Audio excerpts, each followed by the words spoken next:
Trapped alone on a deserted island near Taipei, she spent several exhausting days just to catch a single bowl of small fish. But strangely, she didn't plan to eat them. Instead, she mashed the fish into pulp and dumped all of it back into the sea. Then, gripping a sharpened wooden stick, she stared intensely at the water. Soon a shark, drawn by the scent of blood, raced toward her. Just as it approached, she seized the moment and struck with full force. The blow hit dead on. For the first time in 5 days, she felt a rush of excitement.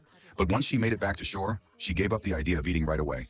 When night fell, she hung the shark upside down on a tree and hid herself in a pit, waiting for other prey to appear.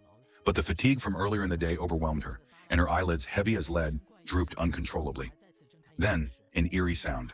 When she opened her eyes again, the shark that had just been hanging from the tree was now completely devoured by something lurking in the shadows. Even more terrifying, there wasn't a single trace of the creature anywhere within 100 meters. Panicked and unsure of what to do, she suddenly heard a helicopter overhead. It was like grabbing hold of a lifeline. She almost jumped up with joy, until the next moment.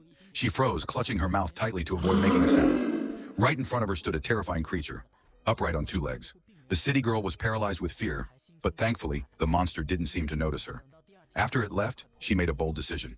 She stayed awake all night, then the next morning dragged over a piece of cloth and pierced it with branches. She tied it securely to a tree stump with a thick rope, creating a makeshift hammock. Looking up at the large coconuts hanging overhead, the naive girl smiled in satisfaction. Up there in the high hammock, the monster couldn't possibly reach her.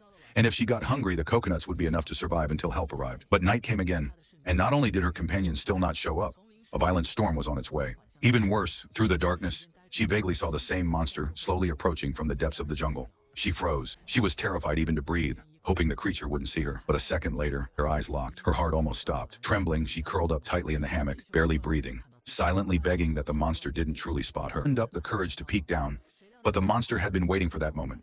In an instant, it swatted her from the hammock like an insect. In a panic, she bolted from the jungle and sprinted madly across the beach. The monster didn't follow, seemingly afraid of the ocean. She ran until her body gave out,